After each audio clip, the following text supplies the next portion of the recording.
jawab pertanyaan dari Kak Winda. Tadi kan pertanyaannya, mengapa kita harus tahu perbedaan sifat-sifat ini ya, Kak? Perbedaan sifat-sifat aliran ini. Jadi alasannya karena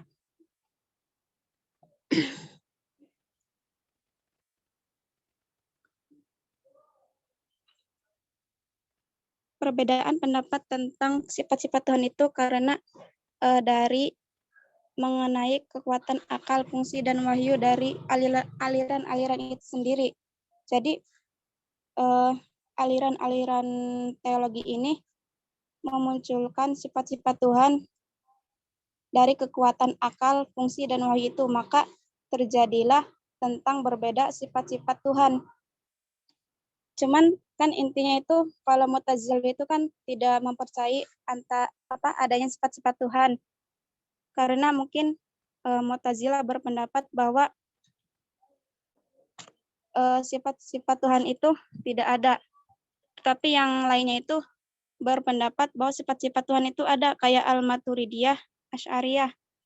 Dan kalau Murji'ah itu kan ada dua pendapat. Ada yang mengikuti Mu'tazilah, ada yang mengikuti aliran Kulabiyah tadi, yang memiliki sifat-sifat Tuhan. Nah, itu alasannya mungkin seperti itu. Terus dari Syiah Rafidhah ya tadi.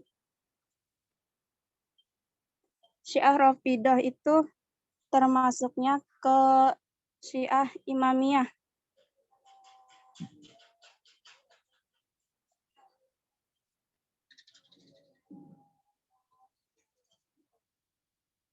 Karena mereka meyakini bahwa Nabi SAW telah mewasiatkan secara tekstual bahwa khilafah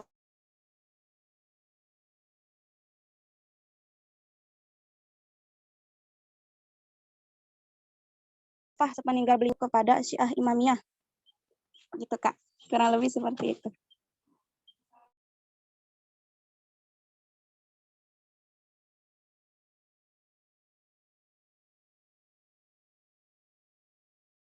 Apa kurang jelas, Kak Winda?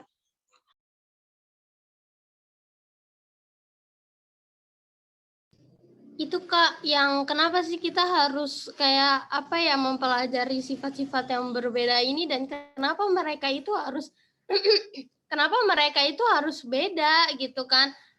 Apa ya intinya kan kita kan hidup ya udah kita ibadah aja dan itu lebih diajarkan di fikih gitu Kak. Kenapa kita sekarang kenapa mana ngebahas sifat-sifat ini gitu? Itu tadi itu belum terjawab kayaknya deh.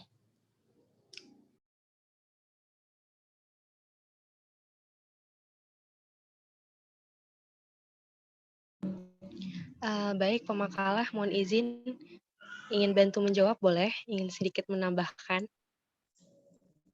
Iya, boleh, Kak. Silakan. Iya, baik ya. Yang pertama, kenapa harus berbeda gitu? Perlu ditekankan atau mungkin perlu kita sadari ya bahwasanya setiap orang itu pasti kan punya sebuah pendapat masing-masing gitu. Sama kayak aliran ini, setiap aliran itu punya teologi masing-masing beserta dengan konsepnya mereka ataupun pendapat mereka gitu. Dan kenapa sih kita tuh harus mempelajari sifat-sifat ini gitu loh. Ya justru karena di dalam beberapa perbedaan tersebut kita bisa menelaah kembali gitu, mana yang lebih dekat kepada Al-Qur'an itu sendiri, seperti itu. Kemudian, kalau soal fikih dan sebagainya, kan, di dalam ilmu-ilmu keislaman itu kan disiplin ilmu keislaman itu kan ada yang namanya fikih, ada yang namanya tauhid dan sebagainya gitu. Nah, untuk meneguhkan keimanan kita memang terkadang kita membutuhkan teori-teori seperti ini gitu loh. Terlebih lagi adanya ilmu kalam gitu, ini kan juga untuk menyangkal ya kan, untuk, menghadapi kaum rasionalis begitu loh. Tentang misalkan kayak kita ditanya, "Tuhan Anda bagaimana?" gitu, "Sifatnya seperti apa? Zatnya seperti apa?" Jadi, tentu hal ini perlu kita pelajari. Yang pertama untuk diri kita sendiri, biar kita, semakin apa ya, semakin dalam artian, wujudnya Allah itu melekat gitu loh dalam diri kita. Kita semakin yakin bahwasanya Allah itu ada gitu, sifat-sifatnya, zat-zatnya, kuasanya, dan sebagainya. Dan kemudian juga dengan segala teori ini, mempelajari hal ini, kita pun bisa menyangkal adanya serangan-serangan dari kaum rasionalis. Seperti itu kurang lebih, Kak. Terima kasih. Mohon maaf kalau ada yang salah.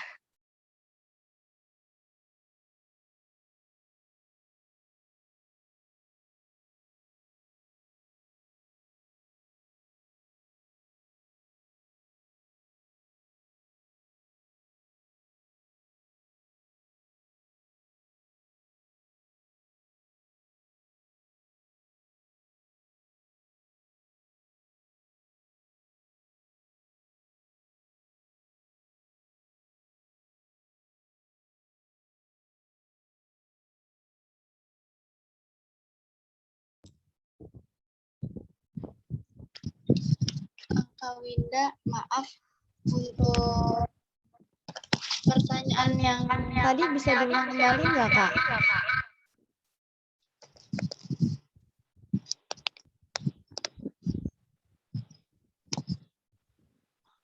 Iya, Kak Winda, mohon maaf, katanya bisa diulangi nggak pertanyaannya?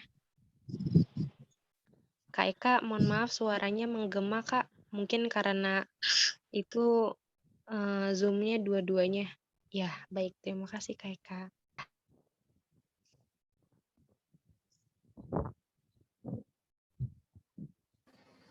Iya Kak, jadi apa ya? Tadi itu nanya, jadi perbedaan antar aliran mengenai definisi kalam itu sendiri itu mempengaruhi penafsiran Quran enggak Kak? Gitu. Kalau iya, gimana gitu? Terima kasih.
Kalah ya mungkin bisa dikemukakan jawabannya yang sudah siap.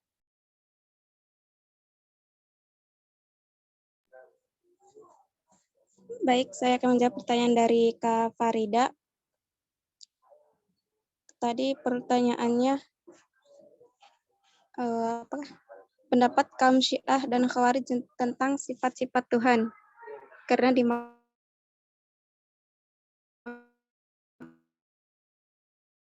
makalah Syiah dan Khawarij sifat Mu'tazilah, Asy'ariyah, Maturidiyah sama Murji'ah saja ya.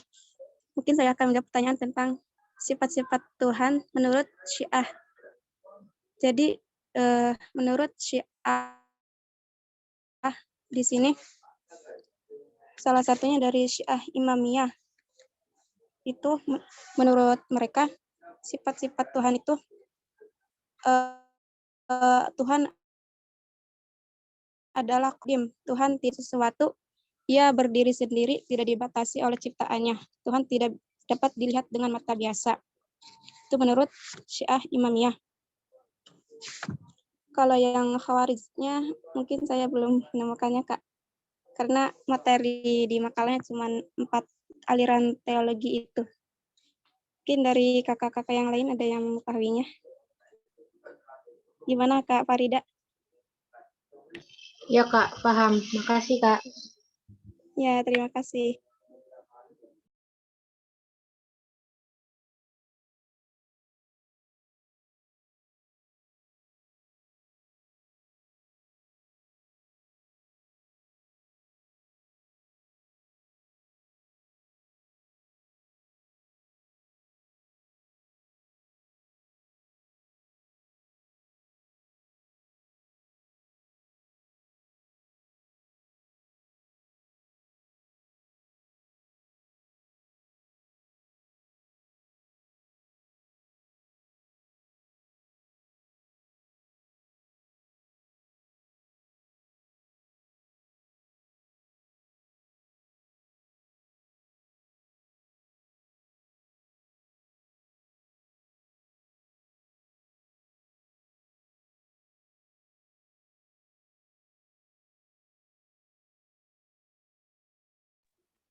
Bagaimana Kak? Apakah ada yang ditanyakan lagi?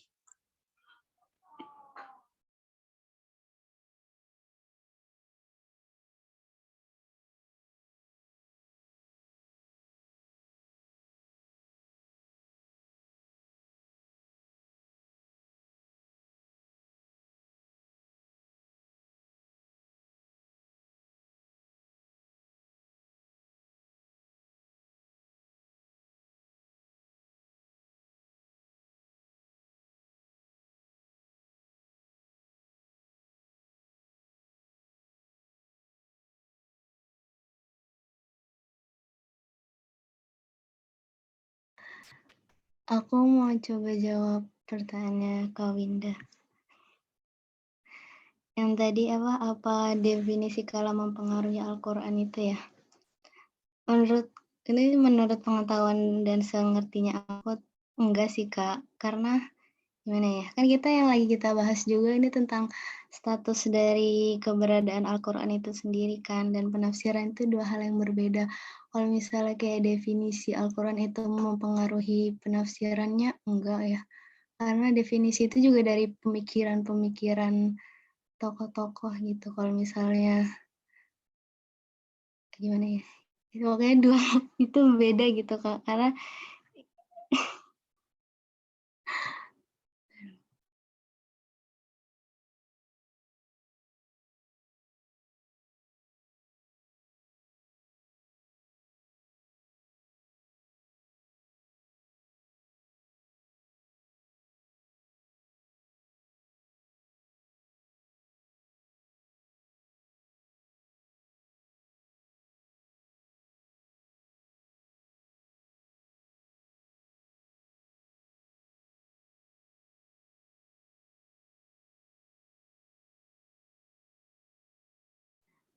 jadi intinya itu nggak mempengaruhi Kak Winda.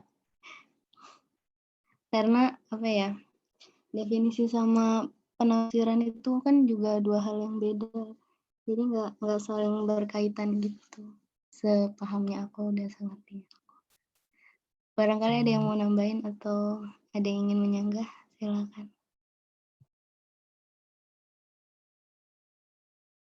Mohon maaf Kak, aku izin menanggapi. Tetapi kan tentang adanya Al-Quran ini kan ada yang mengatakan bahwa Al-Quran itu sama dengan zatnya dan sebagainya gitu ya, atau kayak ciptaannya dan sebagainya. Nah, terus bagaimana dengan kayak ada yang menakwilkan ayat Al-Quran itu kayak tangan dengan kekuasaan dan sebagainya, itu gimana Kak? Bukankah itu bisa dikaitkan Kak?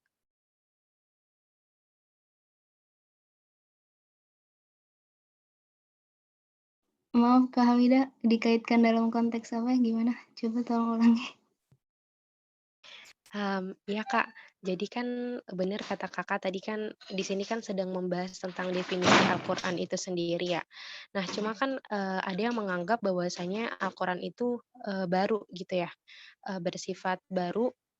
Kemudian juga Al-Quran ini diciptakan.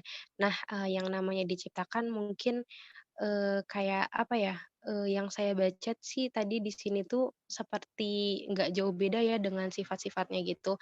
Makanya ketika ada konteks ayat Al-Qur'an seperti misalkan, tangan, mata, dan sebagainya, nah itu penafsirannya berbeda, Kak, gitu. Ada yang secara harfiah menafsirkan, oh berarti, Allah ini ada mata, ada tangan, dan menduduki singgasananya gitu. Ada juga yang menakwilkan tangan, dan sebagainya itu dengan kekuasaan. Nah, bukankah ini berkaitan dengan penafsiran, Kak? Atau gimana nih, Kak? Aku masih bingung.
Mohon maaf, Kak, ini mungkin aku ingin sedikit memperjelas ya.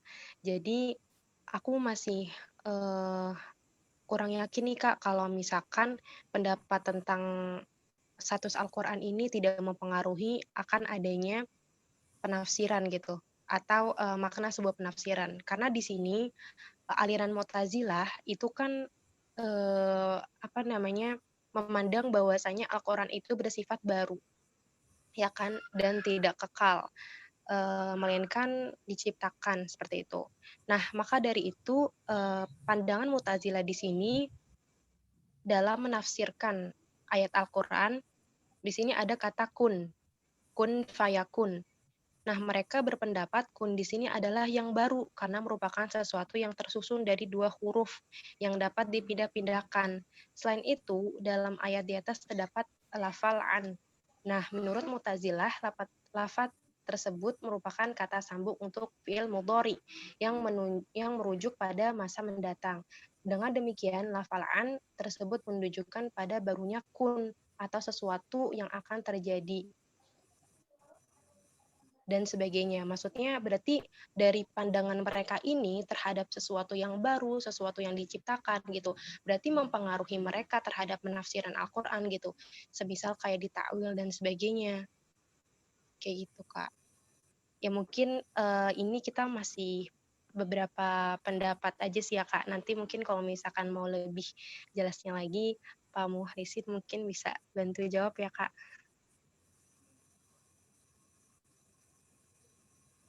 Iya, Kak.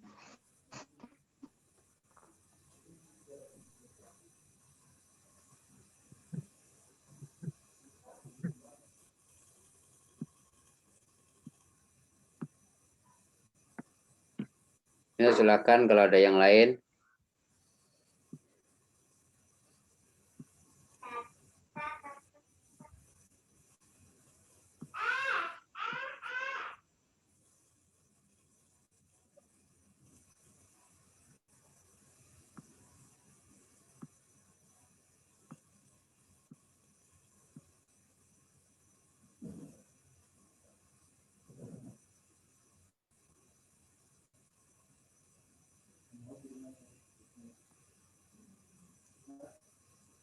Gimana Pak Makalah? Masih ada berapa pertanyaan Kak? Kelompok 7 ada berapa pertanyaan lagi Kak?